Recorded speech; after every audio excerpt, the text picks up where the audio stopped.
Hello everyone, I'm going to be replacing this smoke detector's battery and I'm going to show you how to do it. So the first thing you need to do is to rotate the smoke alarm detector counterclockwise.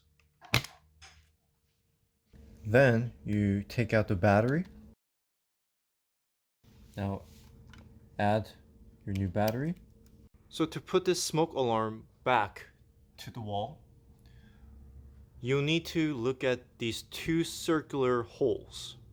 Align these holes to these square hooks. So I'm going to try to put these hooks into these holes, circular holes. Okay, so I will align them, I push them, and I will turn clockwise. So there you have it.